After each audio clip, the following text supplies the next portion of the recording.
Estamos de regreso en Salud a tu alcance. Gracias a todos ustedes por estar ahí en sintonía con nosotros a través de Primor 90.1 FM. Recordarles que ustedes también pueden comunicarse a través de nuestra línea telefónica al 809-582-1302. Ahí usted puede compartir sus ideas, comentarios con nosotros y por supuesto hacer sus preguntas a la doctora que tenemos como invitada en la tarde de hoy, quien es la doctora Laura Poe Otewander, y viene a hablarnos acerca de trastornos de la conducta alimentaria. Ella es especialista en la salud mental de la clínica Doctor Bonilla y está aquí con nosotros y le damos la bienvenida. Buenas tardes, muchas doctora. Gracias por la invitación a ustedes.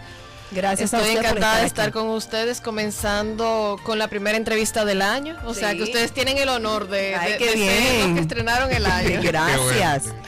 Doctora, nosotros a veces hemos escuchado en ocasiones sobre los trastornos de la conducta alimentaria y quizás no le damos la importancia que tiene.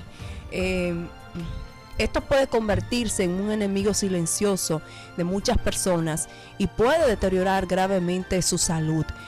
Cuando nosotros hablamos de trastornos de la conducta alimentaria, específicamente, ¿qué estamos refiriéndonos? Bueno, en sentido general, los trastornos de la conducta alimentaria se refieren a una relación insana con la comida, ya sea por restricción de comida, ya sea por consumo excesivo, o ya sea por consumo de comida para luego buscar la manera de no esa ingestión de buscar la manera de eliminarla.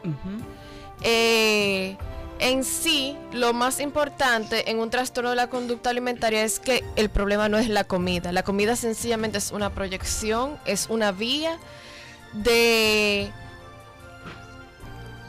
que el paciente, ¿cómo le digo? El paciente está enseñando lo que le pasa en su psiquis a nivel emocional por medio de sus patrones alimentarios. Porque lo que va es más profundo, por eso entra en el tratamiento tanto el psiquiatra como el psicólogo. Estos problemas o estos trastornos de la conducta, ¿qué tan severos pueden llegar a ser? Bueno, dentro de las enfermedades psiquiátricas, los trastornos de la conducta alimentaria tienen uno de los porcentajes más altos de suicidio, tiene comorbilidades con muchas otras enfermedades psiquiátricas, con trastornos de la personalidad, así que es una entidad bastante compleja porque pocas veces se presenta de manera individual y por eso requiere el trabajo de un equipo multidisciplinario para su atención. Ok, vamos entonces a mencionar algunos de estos trastornos que quizás sean los más comunes y que nosotros es posible que lo hayamos escuchado en una ocasión o no, pero a fondo no sepamos de qué se trata. Sí, los trastornos más conocidos son la anorexia, la bulimia, y se incluyó en este año lo que es el trastorno por atracón o el binge eating disorder. ¿De qué se trata? La anorexia se trata de que la persona está obsesionada con una distorsión de su imagen y siempre se siente gorda. Entonces busca la manera de perder peso o de estar en un peso que está por debajo del peso adecuado para su estatura, para su edad, para sus necesidades nutricionales. En la bulimia ocurre que las personas tienen una ingesta de alimentos de manera compulsiva, que es el atracón, y luego esta ingesta que causa culpa, porque realmente se usa para llenar un vacío emocional o en momentos de mucho estrés, entonces se busca la manera de deshacerse de esa ingesta, ya sea por la purga, por los vómitos, los laxantes, diuréticos o por el ejercicio excesivo. En cambio, los trastornos por atracón son ingestas, al igual que en la bulimia, excesivas de comida, de una manera continua, pero en vez de buscar la manera de purgar, el paciente lo que hace es ganar peso, por eso se relaciona mucho con la obesidad. Okay.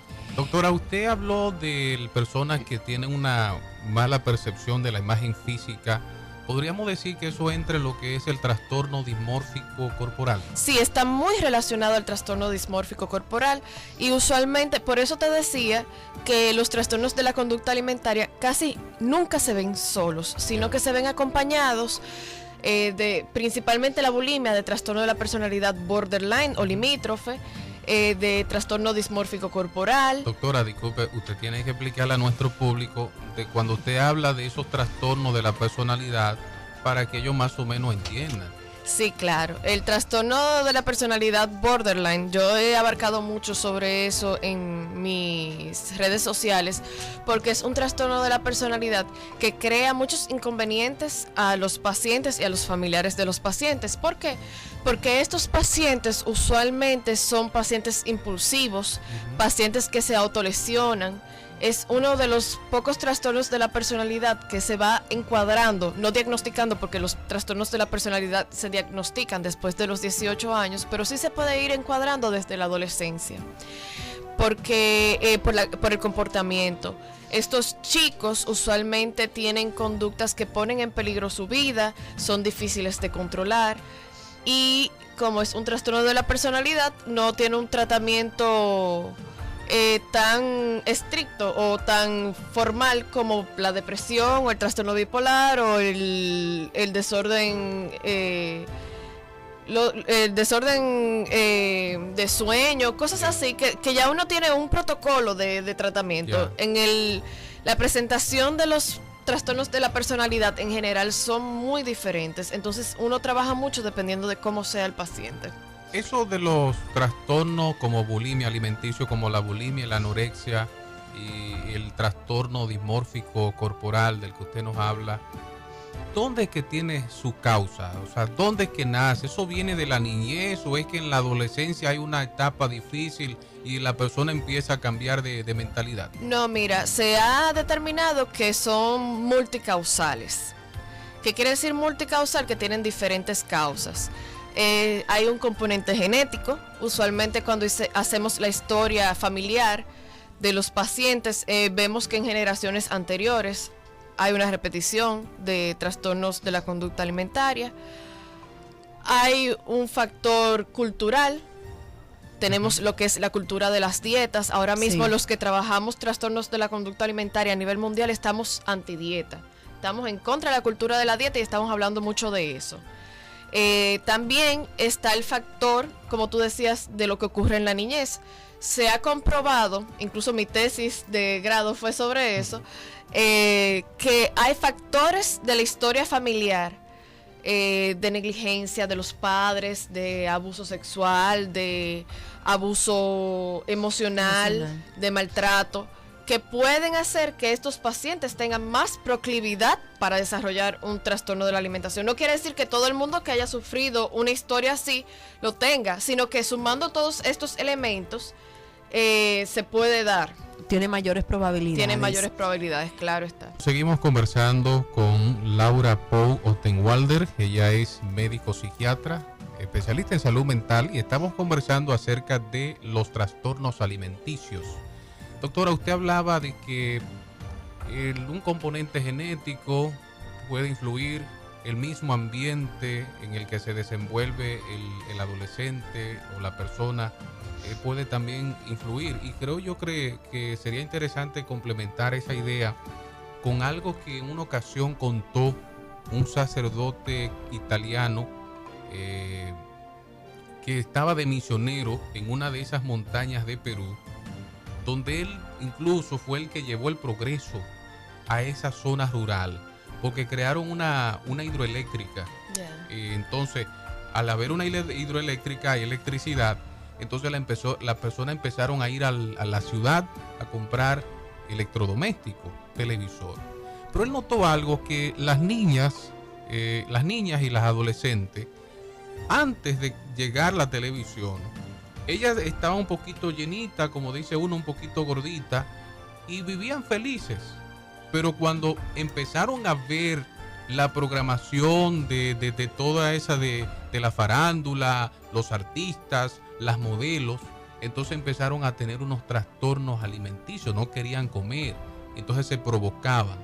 Creo yo que por ahí es que va la línea de en que el ambiente influye, esta campaña agresiva de que hay que estar bien físicamente, verse como perfecto. No bien físicamente, porque tú y yo estamos bien físicamente, y Giselle. Y Giselle. Lo que pasa es que era lo que yo te decía de de la cultura de la dieta.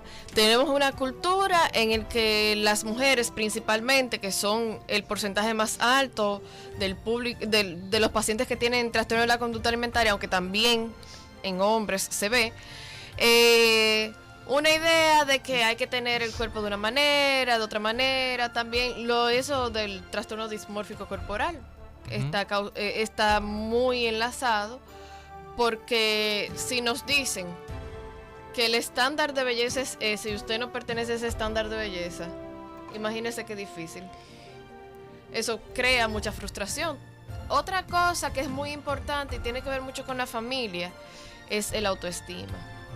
Una persona que está segura de sí misma, que tiene una autoestima alta, que tiene un yo bien arraigado, bien formado, no tiene muy pocas probabilidades de tener un trastorno dismórfico corporal o un trastorno de la conducta alimentaria.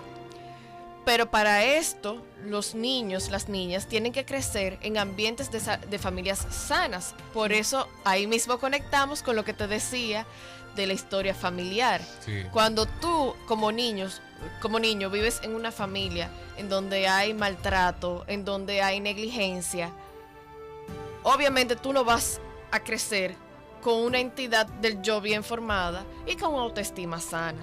Entonces, es por esto este conjunto de cosas. La mayoría de las personas que vemos en la televisión a una de estas chicas que trabajan como animadoras, con un cuerpo hecho, yo no me siento aludida, porque yo sé que ese es su trabajo, claro, y que por eso ellas se ven así y que eso es lo que vende. Pero para una muchacha que esté formándose, que tiene ciertas inseguridades, que no tiene una mamá, o que tiene una mamá que se la pasa todo el tiempo a dieta, que si yo me veo gorda, que si yo cuánto, va a esa misma inseguridad que arrastra desde su casa, va a influir en esta cultura de dietas que tenemos. Por eso yo hablo mucho con los padres, con las madres, sobre los comentarios. Este pasado mes de diciembre, que teníamos fiestas navideñas, de Año Nuevo, donde se come tanto, donde se reúne la familia, yo me inspiré en postear en las redes sociales sobre cómo conversar en familia. Porque una de las cosas principales que se quejan mis pacientes es cuando en estas fechas es que llegan a una actividad familiar y le dicen: ¿y tú te vas a comer ese plato de comida? Sí. Pero tú estás como más gordita. Eso no son comentarios productivos. Exacto. La gente tiene que tener mucho cuidado con lo que le dice a un niño o a un adolescente. Exacto. Porque es un niño que está formando su psiquis todavía.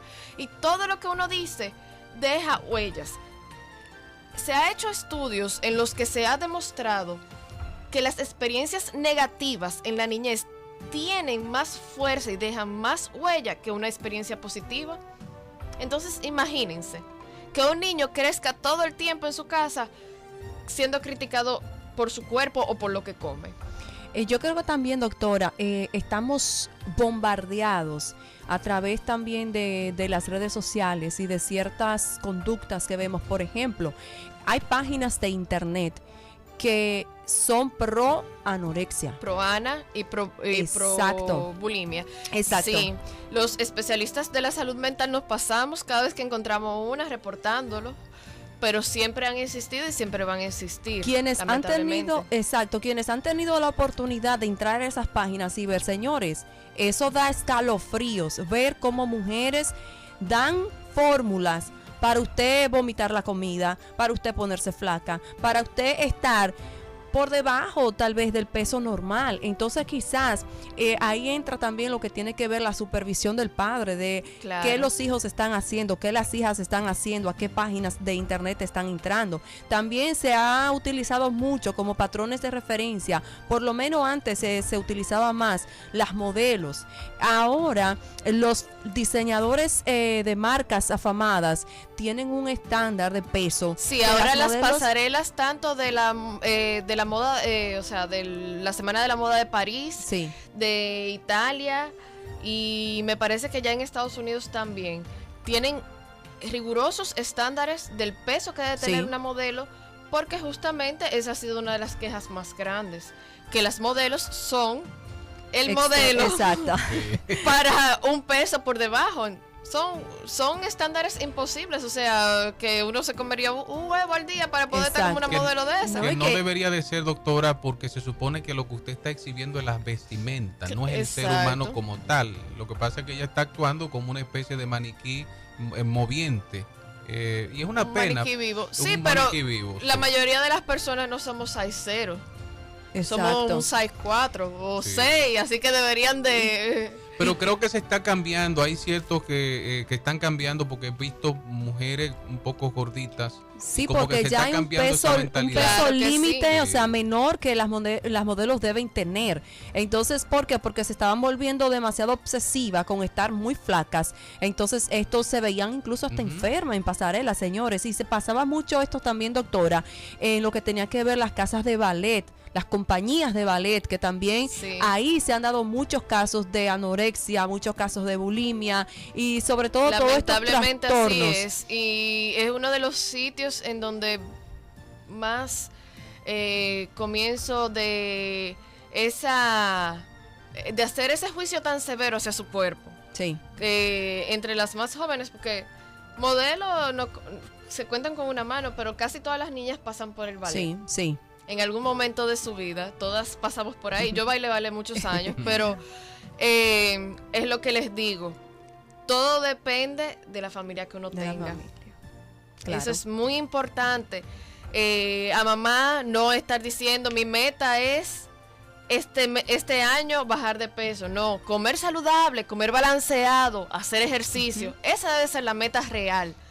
Bajar de peso no, porque mucha gente tiene un peso dentro de los rangos normales y no están saludables. Claro. Y mucha gente está por encima del peso, son gente que tiene que son gorditos y uno le hace su laboratorio y está todo muy normal y se ejercitan y comen bien, pero tienen un poquito de sobrepeso, que eso se va controlando a medida que va pasando el tiempo. Estamos conversando con la doctora Laura Pou Ottenwalder. Estamos hablando de los trastornos alimenticios. Vamos a aclarar un poquito cuál es la diferencia entre la bulimia y la anorexia. Porque hemos hablado del término, pero en sí describirlo es importante porque puede servir como una alerta que algún familiar esté viendo a su niño, a su niña, o un hermano, una hermana que esté reflejando O ese ellos comportamiento. mismos. Exactamente. Ya que tú hablaste de alerta, o sea, ¿cuáles son las señales de alerta que los familiares pueden notar en cada caso con relación a sus hijos? Mira, en la anorexia hay una pérdida de peso importante. Usualmente ya la gente se da cuenta cuando ya la pérdida de peso es notable. La persona comienza a restringir grupos completos de comida, comienza a comer menos, se obsesiona con contar calorías, consume menos calorías que la que debería de consumir dependiendo de su actividad física, de su edad y de su talla. En la anorexia se ve todos los signos normales de la desnutrición, el pelo maltratado, la piel reseca, se ve un desmejoramiento físico. Sin embargo, si a mí me preguntan que cuál es más peligrosa entre la anorexia y la bulimia es más peligrosa. ¿Por qué? Porque la pérdida de peso, no es tan notoria. La gente usualmente mantiene su mismo peso. Ok. Hay muy poca fluctuación. Sin embargo, los que vomitan o los que utilizan Laxantes. y diuréticos pueden tener desequilibrios electrolíticos. Esto puede causar problemas de salud a nivel orgánico.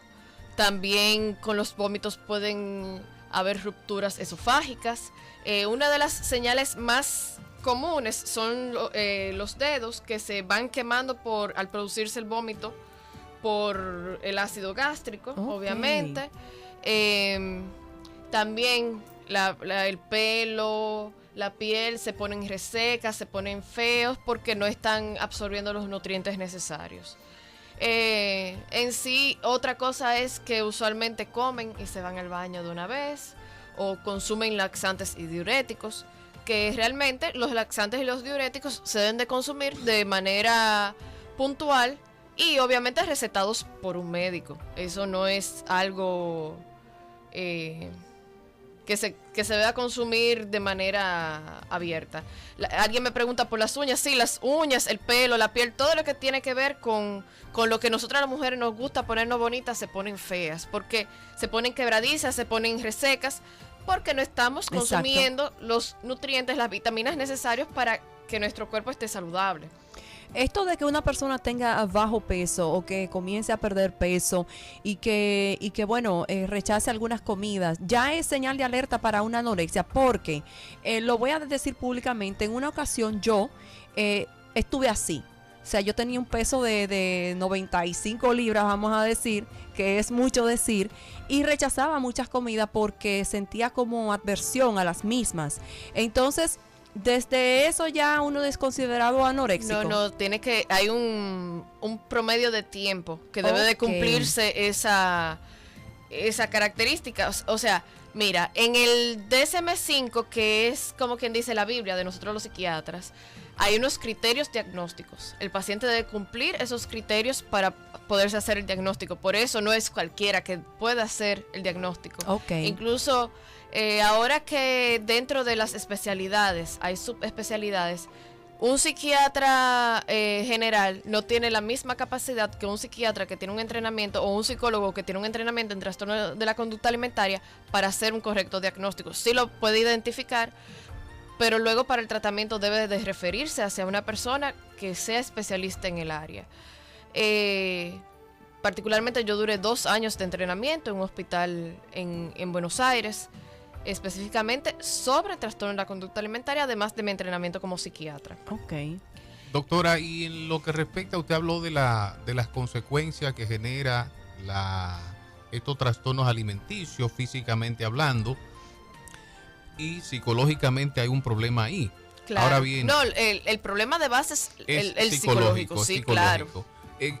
Ese tipo de problemática es temporal, tiene una incidencia, o sea, que puede con el tiempo desaparecer, y alguna consecuencia, podríamos decir consecuencia mortal para el individuo, podría ocurrir. Claro que sí, porque un individuo que esté por debajo de su peso puede tener consecuencias mortales, y también pueden haber paros cardíacos, como decía, lo de la ruptura esofágica, problemas gástricos. O sea, todo esto puede tener consecuencias. Además, lo que te decía desde el principio, es una de las entidades mentales, o sea, de enfermedades psiquiátricas que tiene un porcentaje más alto de suicidio. Entonces, algo para tomar en cuenta. A nivel de consecuencias, tú lo que me estás preguntando es que si eso se cura o se maneja. Mira, hay pacientes que tienen periodos de su vida y que tienen una familia que ayuda y pueden superarlo, pero hay muchos pacientes que tienen que luchar con esto para toda su vida, que toda la vida tienen que estar pensando en que si yo estoy haciendo esto porque de verdad lo estoy haciendo yo o es la enfermedad lo que me está llevando a hacerlo. Entonces, aunque se supere, es algo de lo que el paciente siempre tiene que tener cuidado. Es como una persona que tenga algún tipo de adicción. Doctora, ahora que usted mencionó esto de que si es el paciente que lo está haciendo voluntariamente o que es la enfermedad que le está llevando a hacer eso, es importante que usted aclare si se dan casos en que la persona no quiere ser de esa forma, pero... Es que nadie quiere ser de esa forma, eso es una enfermedad. Es como el que está deprimido no quiere estar deprimido, eso es el desbalance químico en el cerebro que hace que esté deprimido. O sea, nadie quiere ser bulímico ni anoréxico. Esos son mecanismos por los cuales el paciente trabaja con su historia, con su genética y con lo que la cultura le ha dado. Yo también vi en un reportaje en la televisión, estaban tratando muchas niñas anoréxicas. y pues a ella las colocaban, el tratamiento de ella o la terapia que le daban era colocarla como en el piso sobre un cartón, o bueno, primero le decían dibújate como tú crees que tú eres, y se dibujaban un muñeco súper obeso, y luego la acostaban en el piso y ponían a una compañera que la contornearan con un crayón, y decían mira, tú eres así, ellas no se lo creían. Entonces estamos viendo, o sea, un estado mental totalmente alterado.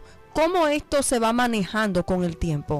Bueno, hay diferentes terapias, por eso es que te digo, es un trabajo arduo, el de recuperación es un trabajo difícil, que se toma su tiempo, unas pacientes más que otras. Yo he tenido pacientes que en 1 año, 2 años ya se han recuperado, otras pacientes que se la pasan entrando y saliendo de los procesos de recuperación. Eso depende también de todos los temas extras que haya que abordar, porque como te decía, se acompaña de muchas otras patologías. O sea que yo no puedo decirte en tanto tiempo, estaría diciendo una mentira y haciendo promesas que son falsas. Sí. Pero sí hay diferentes técnicas, eso tiene que ver mucho con qué tipo de psicólogo uno esté trabajando. Tú sabes que hay diferentes ramas de la psicología. Sí.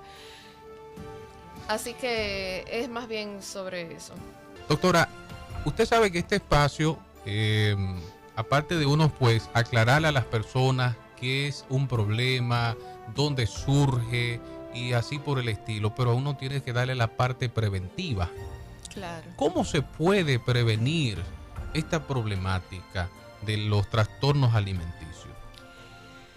Lo que les decía, lo más importante es llevar en casa una alimentación balanceada que incluya todos los grupos nutricionales, tener una vida de ejercicio, o sea, no en exceso, pero estar en movimiento, vamos a decir, y no hablar de que yo estoy gorda, de que yo delante de los niños, porque eso daña mucho la imagen. También, obviamente, si tenemos de factores de riesgo, la negligencia, el maltrato, bueno, en relaciones así con niños hay que mejorar y buscar la ayuda terapéutica desde el principio, que mucha gente se pierde en eso, esperan a que los muchachos sean adultos o que haya él que resuelva su problema. No, desde niños tenemos que ir evaluando, buscando soluciones a las problemáticas que se presentan. Para eso estamos los psiquiatras, para eso están los psicólogos. No hay que esperar a que pase el problema para resolverlo. Sí. Lo mejor es prevenir. Yo hablo mucho sobre higiene mental a nivel de psiquiatría en general. Y asimismo, como uno va al cardiólogo a hacerse su chequeo anual, al ginecólogo, a las mujeres, al urólogo, asimismo deberíamos de ir al psiquiatra. Claro. Porque el psiquiatra es un médico. El psiquiatra es un médico que se encarga de la conducta y del cerebro. Entonces, ¿qué es lo que más afecta, y más en este mundo tan rápido en el que nosotros vivimos? El cerebro. Todas esas manifestaciones de dormir poco, de comer mal, están relacionadas con la conducta. Entonces, el médico que se encarga de eso es el psiquiatra. Hay que quitar ese prejuicio y ese mito de que el psiquiatra es para loco. No, por eso yo me preocupo tanto por la psicoeducación. Sí. Porque quiero cambiar esa noción que tenemos de que el psiquiatra es para los locos. No, el psiquiatra es para todo el mundo. Todo el mundo necesita psiquiatra y psicólogo. Así es. Doctora, aquí en nuestro país, el patrón que se ha dado mucho ahora a seguir es el de las mujeres con un cuerpo voluptuoso, los senos abultados, la cinturita fina, el trasero un poquito grande. Aún así, ¿qué tan frecuentes es aquí en nuestro país estos casos de trastornos de alimentación? Sobre todo la bulimia y la anorexia. Mira, tú sabes que aquí no se lleva mucho lo que es la estadística, entonces no te puedo dar un número preciso.